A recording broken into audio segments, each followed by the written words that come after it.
கிறிஸ்துவுக்குள் பிரியமானவர்களே, அன்றதாகிய இயேசு கிறிஸ்துவின் திருப்பெயராலே உங்கள் யாருக்கும் என் அன்பின் வாழ்த்துக்களை வணக்கத்தை தெரிவித்துக் கொள்கிறேன்.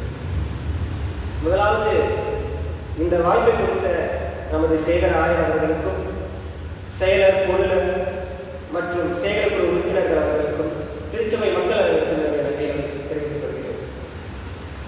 நாம் இன்று வாசிக்க கேட்ட ரோமருக்கு எழுதின நிருபம் அப்போஸ்தலனாகிய பவுல் 5வது அதிகாரத்திலே நமக்கு அநேக காரியங்களை எடுத்து வைத்திருக்கிறார்.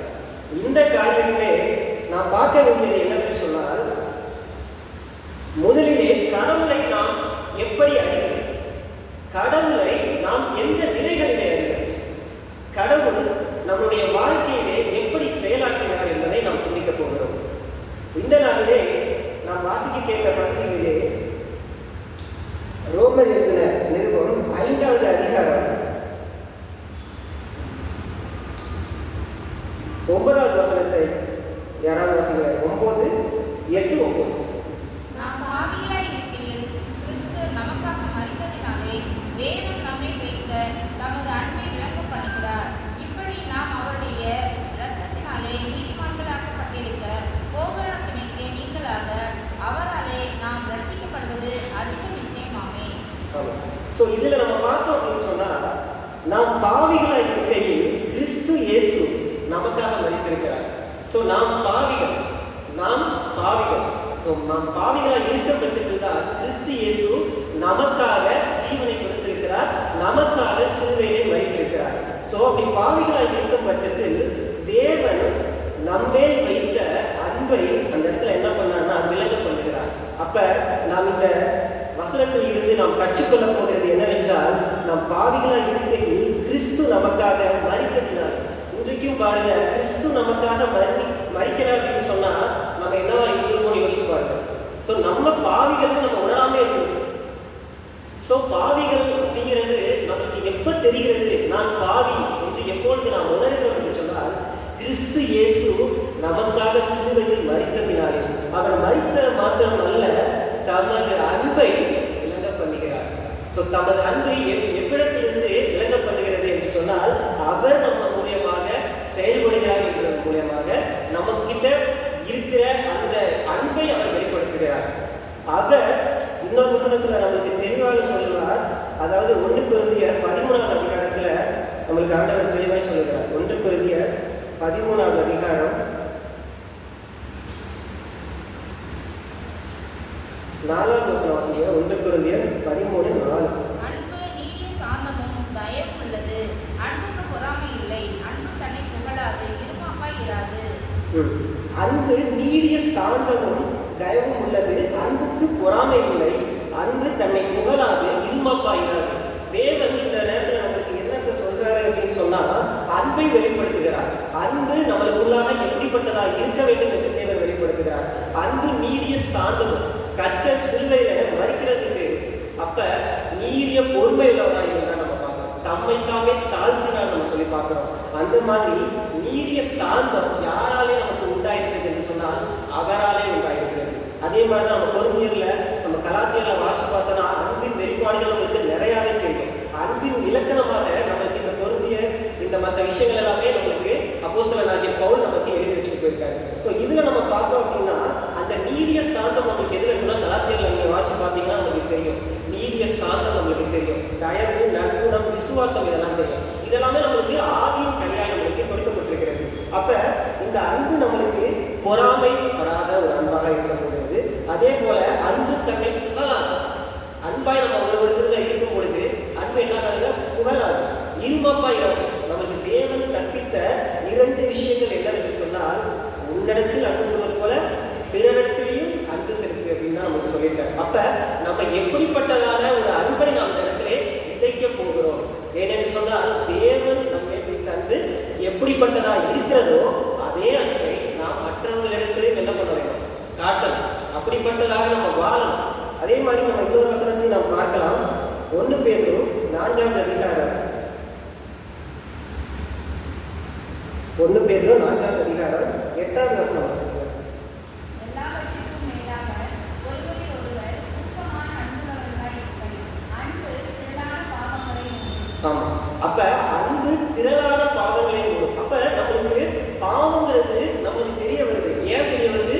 இயேசு நம்மளுக்கு சிலுவையில மரித்தார் அப்படிங்கிறது மூலியமா நம்மளுக்கு என்ன தெரிய வருது? பாவத்திற்காக அவர் மரித்தார் அப்படின்னு நமக்கு தெரிய வருது. நம்ம பாவங்களை சிலுவையிலே சுமந்தார் அப்படின்னு தெரிய வருது. அப்ப அங்கேயே நம்மளுக்கு என்னென்ன பண்ணிட்டாரு ஆண்டவர் அப்படின்னா அன்பை வெளிப்படுத்திட்டார். அப்ப அந்த அன்பு இருக்கும் பொழுது நம்மளுக்கு என்ன ஆகும் அப்படின்னா சாதாரண பாவங்கள் இல்லை, திரளான பாவங்கள், அதாவது நம்மளுக்கு இருக்கிற எல்லா பாவங்களையும் அந்த அன்பு என்ன ஆயிடுச்சு அப்படின்னா மூடிடுச்சு அப்படிங்கிற மாதிரி நம்மளுக்கு ஆண்டவர் நம்மளுக்கு வசனத்திலே உணர்த்துகிறார் அப்படிங்கிறத நம்ம பார்க்கிறோம். அப்ப எல்லாவற்றுக்கும் மேலாக ஒருவரில் ஒருவர் ஊக்கமான அன்புள்ளவர்களாக இருக்கிறார். ஸோ ஊக்கமான அன்புள்ளவர்களாக இப்போ யாருமே இல்லை.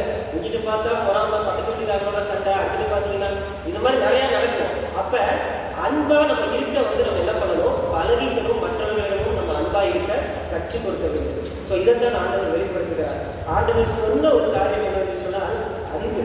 அந்த அன்பை சிலுவையிலே ஆண்டவர் நமக்காய் முடித்திருக்கிறார். ஸோ அதே மாதிரி நம்ம ரோமன் நிருபத்தில் நம்ம வாசிப்போம் என்று சொன்னால், இப்போ இதுல பாருங்க 6வது வசனம், அன்றையும் நாம் நிலவற்றவர்களாக இருந்தபோது குறித்த காலத்தில் கிறிஸ்து அக்கிரமத்துக்காக என்னன்னா மரித்தார் அப்படின்னு நம்ம பார்க்கிறோம். அப்ப அக்கிரமக்காரருக்காக கிறிஸ்து மரித்தார் அப்படிங்கிறப்ப ஏன் அக்கிரமக்காரராக கிறிஸ்து மன்னிக்கணும்? எதுக்காக அவர் அக்கிரமம் பண்றவங்களை அவர் எதுக்காக அதுக்காக மறிக்கணும் அப்படின்னு நம்ம யோசிச்சு பார்க்கணும். ஏன்னா ஆண்டவர் நீதிமானுக்காக மறிக்கணும். ஆண்டவர் மறித்தது பார்த்தீங்க அப்படின்னு சொன்னா பாவிகளுக்காக. அடுத்த வருஷம் நமக்கு தெளிவா சொல்லுது, நீதிமானுக்காக ஒருவன் மறிக்கிறது அறிவு. அப்ப நல்லவனுக்காக ஒருவேளை ஒருவன் மறிக்க துணிவான் அப்படின்னு சொல்லி போட்டிருக்கு. அப்ப நீதிமானுக்காக யாராவது நம்ம என்ன பண்ண முடியும்? மறிக்க முடியுமா? ஏன் அப்படின்னா அவன் நீதிமானா இருக்கான். கர்த்தர் நீதிமான தேடி உலகத்துக்கு வந்தாரு. எங்கேயாவது வசனம் இருக்கா? எங்கேயாவது வசனம் இருக்கா? இருக்காது. கர்த்தர் யாரை தேடி வந்தார்? பாவிகளை ரட்சிக்க கிறிஸ்து இயேசு உலகத்துக்கு வந்தார். அந்த வார்த்தை தான் உண்மை இல்லைங்களா? ஸோ அதனால அப்ப நீதிமன் ஆல்ரெடி அவன் என்னவா இருக்கான்னா நீதிமனா இருக்கான். ஸோ அதனால நம்ம என்ன பார்க்கணும் அப்படின்னா கர்த்தர் பாவிகளை நேசிக்கவும், பாவிகளை ரட்சிக்கவும், பாவிகளுக்காக தன் ஜீவனை கொடுக்கவும் கர்த்தர் இருக்கிறார்.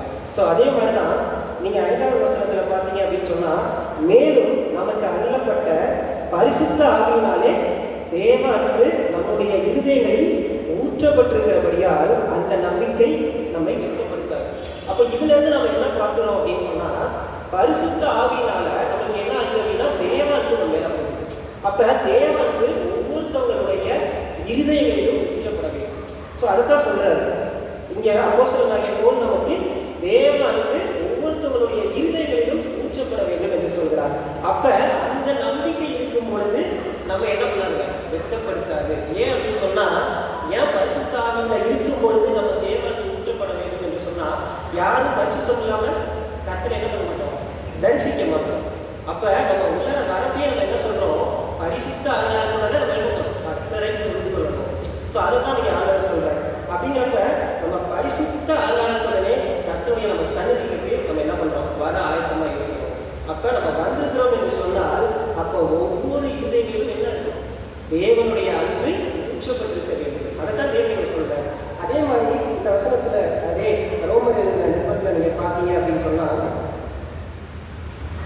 நம்மளுக்கு 6வது வசனத்துல நம்மளுக்கு தெளிவாக போட்டிருக்கோம், அன்றியும் நாம் பலனற்றவனாய் இருக்கும் போதே குறித்த காலத்தில் கிறிஸ்து அக்கிரமத்துக்காக என்ன பண்ண மரித்தார். அப்ப நம்ம பலனற்றவர்களா இருந்தோம். நம்ம எப்படி இருந்தோம்? பலனற்றவர்களா இருந்தோம். ஆனால் குறித்த காலத்தில் கிறிஸ்து அக்கிரமத்துக்காக என்ன பண்ணார்? சிலுவையை சுமந்தார். சரிங்களா? அப்பதான் நம்மளுக்கு என்ன ஆச்சு? ஆண்டவர் நம்மளுக்காக மரித்தாரு அப்படின்னு நமக்கு தெரிஞ்சிச்சு. நம்ம பாவிகளாக இருக்கோன்னு அவரு செத்ததுக்கு பிற்பாடுதான் என்னாச்சு தெரிஞ்சிச்சு. அதுக்கு முன்னாடி வரைக்கும் நம்ம யாருக்கும் நம்ம தெரியல. ஏன்னா ஆண்டவர் சிலுவையில சொன்னது என்ன சொன்னாரு? இவர்கள் என்ன பண்ணாங்க என்னன்னே தெரியல இல்லையா? ஏன்னா பாவிகள். அவர் என்ன சொன்னாரு? இன்னதுக்கு அறியாதிருக்கிறார்கள் அப்படின்னு சொன்னார் இல்லையா? ஸோ அதைத்தான் நான் சொல்றேன். அப்ப அவங்க செய்யற தவறுகளை யாருமே என்ன பண்ணல, அறியல. இயேசு தீர்த்திருந்த பிற்பாடுதான் என்ன பண்ணாங்க? எல்லாருமே தெரிஞ்சுக்கிட்டாங்க இவரு தேவனுடைய குமாரனாகிய கிறிஸ்து என்று அப்பொழுதுதான் உணர்ந்து கொண்டாங்க. அது வரைக்கும் யாருக்குமே என்ன பண்ணல, இவன் தான் கிறிஸ்து அப்படின்னு தெரியல. ஸோ அதனால நம்ம இங்க பார்க்கிறோம் அன்பை ஆண்டவர் எப்படி வைத்து நம்மள்கிட்ட போயிருக்காரு அப்படின்னு ரோமர் எழுதின நிருபத்தில் 8வது அதிகாரத்தில் 38 வசனங்கள். மரணமானாலும் ஜீவனானாலும் தேவதூதர்களானாலும் அதிகாரங்களானாலும் வல்லமைகளானாலும் 39 வசனம். உயர்வானாலும் தாழ்வானாலும் வேறு எந்த சிருஷ்டியானாலும் நம்மை கர்த்தராகிய கிறிஸ்து இயேசுவிலுள்ள தேவனுடைய அன்பை விட்டு நம்மை பிரிக்க மாட்டாது என்று எண்ணியிருக்கிறேன். ஆமாம். அப்போ உயர்வானாலும் தாழ்வானாலும் வேறு எந்த சிருஷ்டியானாலும் நம்முடைய கர்த்தராகிய கிறிஸ்து இயேசுவில் உள்ள தேவனுடைய அன்பை விட்டு நம்மை பிரிக்க மாட்டாது என்று நிச்சயித்திருக்கு. அப்ப என்ன வந்தாலும் சரி, மரணமானாலும் சரி, ஜீவனானாலும் சரி, ஆண்டவருடைய அன்பை விட்டு நம்மளால யாரும் பிரிக்க முடியும்? சொல்லுங்க பார்ப்போம். கிறிஸ்துவனுடைய அன்பை விட்டு யாரும் நம்மளை பிரிக்க முடியும்? என்னோட அப்பா நான் அவருடைய பிள்ளை, நான் அவருடைய மகன் அப்படிங்கிறப்ப அந்த அன்பு பூரணமா இருக்கும். அதை விட்டு யாரும் என்ன பண்ண முடியாது, இங்கே பிரிக்க முடியாது. அப்ப அப்பேற்பட்ட ஒரு உறவுக்குள்ளாக நாம் இருக்கிறோம். தந்தை மகன் மகள் அப்படிங்கிற ஒரு உறவுக்குள்ளாக நாம் இருக்கும் பொழுது நம்மளுடைய வாழ்க்கை பூரண அன்புக்குள்ளாக என்ன போகும். ஏன்னா ஆண்டவர் நம்மள்கிட்ட சொல்லக்கூடிய காரணம் என்ன அப்படின்னா அன்பு. ஸோ அப்போ அந்த அன்பு நம்மளுக்குள்ள இருக்கிறதுனால சகல பாவங்களையும் மூடும். அப்போ சகல பாவங்களையும் மூடுறதுனால நம்ம அட்டிப்பட்டவர்களாக இருக்கோம் அப்படின்னா பரிசுத்தவர்களாக இருக்கும். பரிசுத்தம் உள்ள ஒரு சன்னதிகளாக நாம் இருப்போம். அப்படிங்கிறப்ப பரிசுத்தம் உள்ள ஒரு சன்னதிகளாக நாம் இருந்தோம் என்று சொன்னால் ஆண்டவர் நமக்குள்ள வாசம் பண்ணுவார். ஒவ்வொருத்தவர்களுடைய இருதயங்கள்ல என்ன பண்ணுவார்? ஆண்டவர் வாசம் பண்ணிடுவார். அப்பதான் இருதயங்களில் அவருடைய அன்பு என்ன இருக்கும்? ஊற்றப்பட்டிருக்கு. சரிங்களா? ஸோ அதே மாதிரி இப்போ நம்ம அடுத்தது வாசிக்கலாம். 1 யோவான் 1ஆம் அதிகாரம் 8வது வசனம். 1 யோவான் நமக்கு பாவமில்லை என்போமானால் நம்மை நாமே மனுஷர்களாக இருக்கும் சத்தியம் என்று. அப்ப நமக்கு பாவம் இல்லை அப்படின்னு சொன்னா நம்மை நாம என்ன பண்ணுவோம்? வஞ்சிக்கிறவர்களாக இருக்கும். அப்ப சத்தியம் என்ன இருக்காது? நமக்குள்ள இருக்காது. அப்ப நம்ம யாரு? பாவி இல்லைங்களா? அப்ப நம்ம பாவிதான். பாவிகளுக்காக தான் கிறிஸ்து என்ன பண்ணாரு? ஜீவனை கொடுத்தார். அப்ப நம்ம இன்னைக்கு என்ன பண்ணிட்டு இருக்கோம்? ஒவ்வொரு பாவத்திற்காக நம்ம என்ன பண்ணிட்டு இருக்கோம்? என்னுடைய பாவத்தை மன்னிங்க அப்படின்னு நம்ம என்ன சொல்லிட்டு இருக்கோம்? நம்ம ஆண்டவர்கிட்ட நோக்கி ஜெபம் பண்ணிட்டு இருக்கோம். அப்படிங்கிறப்ப நம்மகிட்ட பாவம் இல்லைன்னு யாருமே என்ன பண்ண முடியாது, சொல்ல முடியாது. நான் தான் நீதிமான், நான் தான் பரிசுத்தமான் அப்படின்னு நம்ம யாருமே என்ன பண்ண முடியாது, சொல்ல முடியாது. அப்படி சொல்லியிருந்தோம்னா நம்மளுக்கு என்ன இருக்காது? சத்தியம் இருக்காது. அப்படியா? அப்போ நம்ம சத்தியம் நம்மளுக்குள்ள இருக்கணும் அப்படின்னா, சத்தியத்தை நாம் அறியணும் அப்படின்னா நம்ம என்ன பண்ணணும் அப்படின்னா, நம்ம தினமும் நம்ம என்ன பண்ணணும்? ஆண்டவருடைய வார்த்தைகளை நம்ம என்ன பண்ணணும்? வாசிக்கணும், அதன்படி நடக்கும். அப்படி நம்ம நடக்கும் பொழுது தான் நம்மளுக்குள்ளாக ஆண்டவர் வாசம் பண்ணுவாங்க. அவருடைய அன்பு நம்மளுக்குள்ள வாசம் பண்ணும். அது மட்டும் இல்லாமல் இதனால பாவங்கள் இந்த இடத்துல மூலம். ஸோ அதை தான் ஆண்டவர் வெளிப்படுத்துறாரு. அதே மாதிரி 1 யோவான்ல 4ஆம் அதிகாரம் 8வது வசனம். அன்பில்லாதவன் தேவனை அறியான், தேவன் அன்பாகவே இருக்கிறார். அப்ப அன்பில்லாதவன் உங்களுக்கு எடுத்து போச்சு, தேவனை அறிந்தார். அப்ப தேவன் எப்படிப்பட்டவனா இருக்கிறாரு? அன்பாகவே இருக்கிறார். அதுதான் நான் சொன்னேன். ஆண்டவனை எப்படிப்பட்ட ஒரு நிலைகளிலே நாம் அறிய வேண்டும் என்று சொன்னால் இப்படிதான். அப்ப அன்பில்லாதவன் என்ன பண்ணுவான்? தேவனை அறிய மாட்டான். அப்ப தேவனை அறியணும்னா நம்ம என்ன பண்ணணும்? நம்ம தேவன் மேல அன்பா இருக்கணும். அப்பதான் அவரும் நம்ம மேல அன்பா இருக்கான் இல்லையா? ஸோ அப்ப தேவன் நம்ம மேல இருக்கிறாரு, அன்பா இருக்கிறார். தேவன் என்னைக்காவது நம்மகிட்ட கோபமாகவும் இல்லை கடிந்து கொடுக்கணும் அந்த மாதிரிலாம் என்னைக்குமே அவங்க இருந்திருக்க மாட்டாங்க. ஆனா நம்ம செய்யற ஒவ்வொரு விஷயங்களும், ஒவ்வொரு பாவங்களின் நிமித்தம் என்ன ஆகும் அப்படின்னா தேவன் நம்ம மேல கோபமா இருக்கிறார். ஸோ அதனால நம்மளுக்கு என்ன அப்படின்னா அன்பாய் இருக்க ஆண்டவர் நம்மளுக்கு கற்றுக் கொடுத்திருக்கிறார். அதே போல இங்க ரோமர் 3ஆம் அதிகாரம் 23 நம்ம வாசிச்சோம் அப்படின்னு சொன்னா, ரோமர் 3:23 எல்லாரும் பாவம் செய்து தேவ மகிமையற்றவர்களாகி.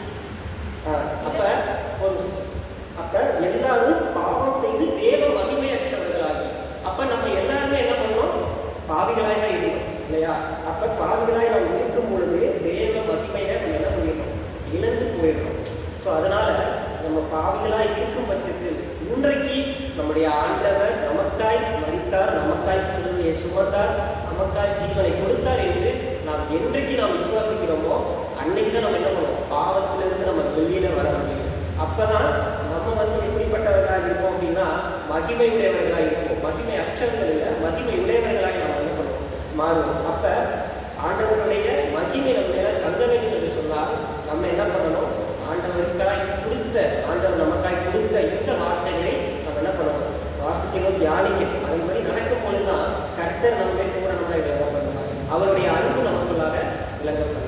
ஸோ அதே மாதிரி யாக்கோபு 4ஆம் அதிகாரம் 17ஆம் வசனத்தை வாசிப்போம்.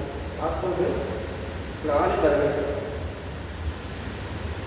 ஆதலால் ஒருவன் நன்மை செய்ய அறியாதவனாய் இருந்தும் அதை செய்யாமல் போனால் அது அவனுக்கு பாவமாய் இருக்கும். அப்ப ஆதலால் ஒருவன் நன்மை செய்ய அறியாதவனாய் இருந்தும் அதை செய்யாமல் போனால் அது அவனுக்கு பாவமாயிருக்கும். இதுவும் பாவம் தான். நீங்க நம்ம ஆண்டவருக்கு தெரியாம நம்ம தப்பு பண்றது மட்டும்தான் என்ன நினைச்சிட்டு இருக்கோம், பாவம்னு நம்ம நினைச்சிட்டு இருக்கோம். அது மட்டும்தான் தவறுன்னு நினைச்சிட்டு இருக்கோம்.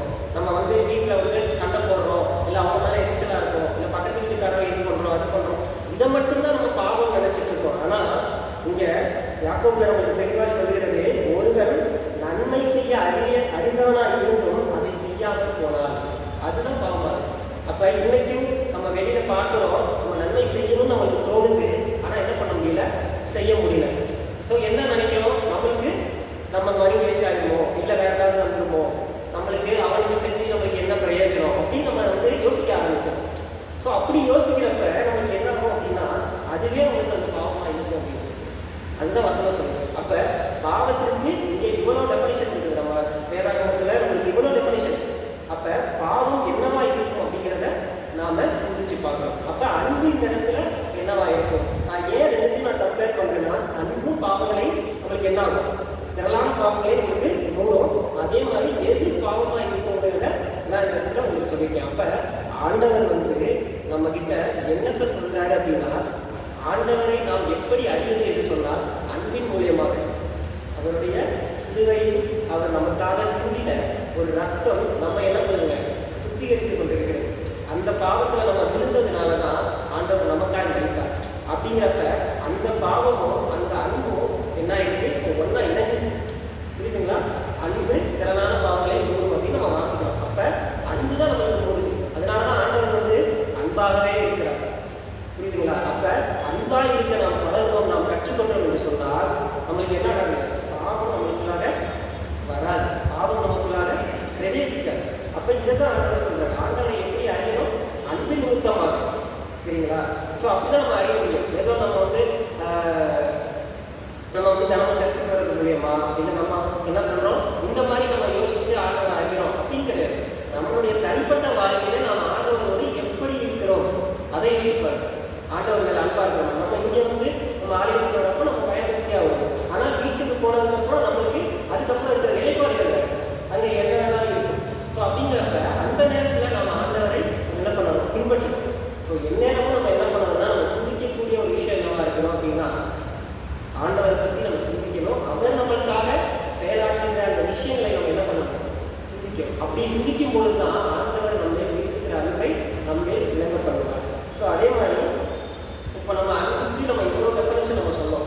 அன்பு இத்தனை விஷயங்களை நம்மளுக்கு பண்ணோம், இத்தனை காரியங்களை நம்மளுக்கு பண்ணோம் அப்படின்னு நம்ம சொன்னோம். அதே மாதிரி தான் ரோமரில் நம்மளுக்கு அழகாக நம்மளுக்கு அப்போஸ்தலனாகிய பவுல் நம்மளுக்கு எடுத்துக்குவார்.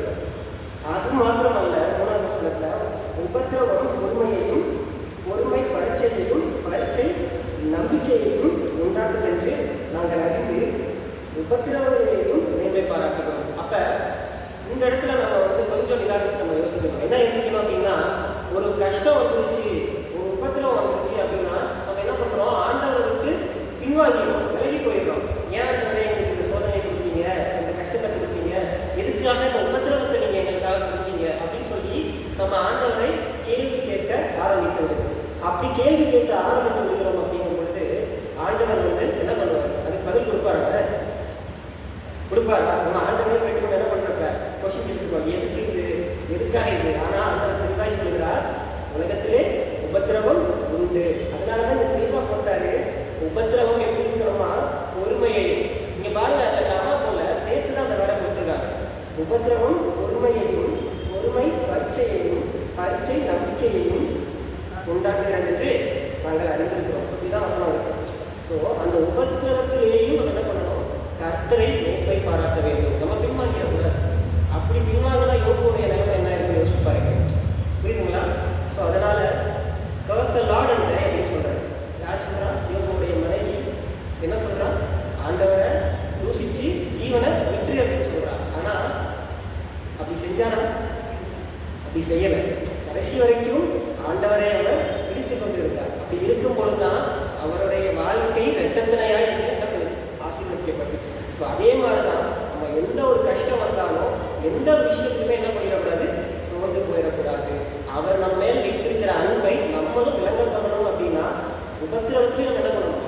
சந்தோஷப்படும் இல்லையா? பிலிப்பியர்ல அழகா வசனம் சொல்லுவாங்க. என்ன சொல்லுவோம்?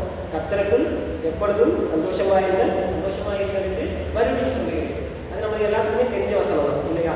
அப்ப கர்த்தருக்குள்ள நம்ம எப்போதுமே என்ன பண்ணணும்? சந்தோஷமா இருக்கணும். உபத்திரவம் வந்தாலும் சரி, கஷ்டம் வந்தாலும் சரி, இழப்பீடுகள் வந்தாலும் சரி, இந்த ஒரு நிலைகளில நாம் அறிந்திருக்கும் பொழுது கர்த்தர் மேல நம்ம எப்பவுமே என்ன பண்ணணும்? சந்தோஷமா இருக்கணும். கர்த்தர் நமக்கு குறித்த காலத்திலே நிறைவேற்றுவார் என்ற ஒரு நம்பிக்கை நமக்குள்ளாக. அதனாலதான் சொல்றாரு, பரீட்சையோடு சேர்த்து நம்பிக்கை நம்மளுக்குள்ள இருக்கு. அந்த நம்பிக்கை தான் நீங்க ஃபைட். அந்த ஃபைட் தான் நம்மளுக்குள்ள என்ன பண்ணுது? நம்மளுடைய வாழ்க்கையை அனுதினமும் கர்த்தருக்குள்ளாக ஆண்டவருக்குள்ளாக நடத்தி கொண்டு போயிட்டு இருக்கு. அதனால நம்ம என்ன பண்ணணும் அப்படின்னா, ஆண்டவருக்கேற்ற ஒரு போதனையிலே, ஆண்டவருக்கேற்ற ஒரு வார்த்தையில நம்ம என்ன பண்ணணும்? அனுதினமும் நாம் வளர வேண்டும். அப்படி வளரும் போதுதான் கிறிஸ்து நமக்காக வைக்கப்பட்டிருக்கிற அந்த மூணு எழுத்து அன்பு இல்லைங்களா? அன்பு வேணுமா? நம்மளுக்கு பாவம் அந்த 3 எழுத்து வேணுமா? இதுதான்.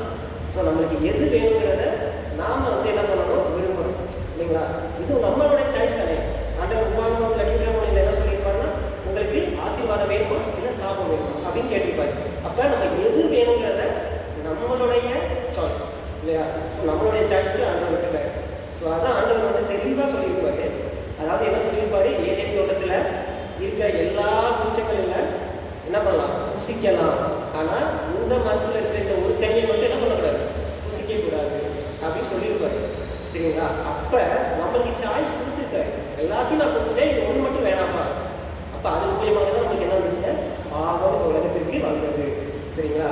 அப்போ நமக்கு என்ன இருக்கணும் அப்படின்னா, அன்பு இருக்கணும். அந்த அன்பு இருக்கும்போது தான் பிரதான பாவங்களை என்ன பண்ணலாம்? மூடுவோம். ஸோ அதனால நம்ம இந்த நாளிலே நம்மளுக்கு கொடுக்கப்பட்டிருக்கிற அருமையான ஒரு வார்த்தை என்னன்னு சொன்னால், கடவுளை எந்த நிலைகளிலே அறிய வேண்டும். அப்ப அறியணும் அப்படின்னா, அவரை நோக்கி பார்க்கணும்னா அன்பா இருந்தால் ஒழிய நம்ம என்ன பண்ணுவோம்? நம்ம அவரை நோக்கி பார்ப்போம். ஏன்னா தேவன் அன்பா இல்லை, அவர் கடிந்து கொள்ளுகிறவராக இருக்கிறார் அப்படின்னு சொன்னா, நம்ம யாராவது போய் பேசுவோமா? அப்பா நம்மளுக்கு திட்டுறாரு அப்படின்னா நம்ம என்ன பண்ணுவோம்? அடுத்த நிமிஷம் மூஞ்சி தூக்கி வச்சுட்டு உரமா உட்காந்துருக்கோம் இல்லையா? அதே மாதிரி தான். அப்ப நம்ம அப்பா நம்ம மேல இருக்கிறது அன்பா இருக்கிறாரு. அப்ப அன்பா இருக்கிறது அன்பா தான் இருப்பாரு. சொல்லி சொல்லி பார்ப்பாரு. கேட்கல அப்படின்னா நம்ம என்ன பண்ணுவாங்க? கடமை தான் இருப்பாங்க. ஸோ அந்த மாதிரி ஆண்டவர் நம்ம மேல எப்படி இருக்கிறாரு? அன்பா இருக்கிறாரு. அவர் நம்ம மேல எப்படிப்பட்ட ஒரு அன்பை விளங்க பண்ணுகிறார் என்று சொன்னால், பாவிகளாய் இருக்கையில் கிறிஸ்து நமக்காக மறித்ததினாலே தேவன் நம்மை வைத்த தமது அன்பை விளங்கப்படுகிறார். ஸோ அப்ப பாவிகளா நம்ம இருக்கும் பொழுது ஆண்டவர் நம்மளுக்காக மறித்தாங்கிறத நம்ம அனுதினமும், இன்னைக்கு மாத்திரம் இல்லை, இன்னைக்கு இந்த செய்தியை வார்த்தைகளை கேட்டது மாத்திரமல்ல, அனுதினமும் நம்மளுடைய வாழ்க்கையில உணரும் பொழுதுதான் தேவன் நம் மீது இருக்கிறார். சரிங்களா? அதனால இந்த வார்த்தைகளை நாம் தினமும் நம்ம என்ன பண்ணணும்னா வாசிக்க நம்ம ஆரம்பிக்க வேண்டும். ஸோ ஆண்டவரை பற்றின ஒரு சுவிசேஷங்களை, ஆண்டவரை பற்றின ஒரு விஷயங்களை நம்ம என்ன பண்ணணும்னா நம்ம தினமும் வாசிக்கணும். வேதத்தில் இருக்கிற ஒவ்வொரு வசனங்களிலும் அவ்வளோ விஷயங்கள் இருக்கு. ஸோ அதை நாம் தினமும் வாசிக்கும் பொழுது அவர் மேல் நம்மளுக்கு என்ன பண்ணணும்? அதிகமான ஒரு அன்பு வரும். சரிங்களா? ஸோ அவர் நம்ம மேலே அன்பாக இருக்காரு. நம்ம இருக்கமா அப்படிங்கிறது தான் இந்த இடத்துல ஒரு கேள்விக்குறியா இருக்கு. அப்போ நம்ம ஆண்டவர் மேலே வைத்திருக்கிற அன்பு எப்படி இருக்கணும்? பூரணமான ஒரு அன்பாக இருக்கணும். நித்திய காலமாய் அவர் வரப்போகிறவர். ஸோ அதனால அந்த அன்பு பூரணமாய் இருக்கணும், நீடித்து இருக்கணும் அப்படின்னு சொன்னால் நம்ம என்ன பண்ணணும்? இந்த பாவங்களை விட்டு கிறிஸ்து இயேசுவுக்குள்ளாக நம்ம வாழ வைக்கப்பட்டிருக்கணும். தலைவரை பார்த்து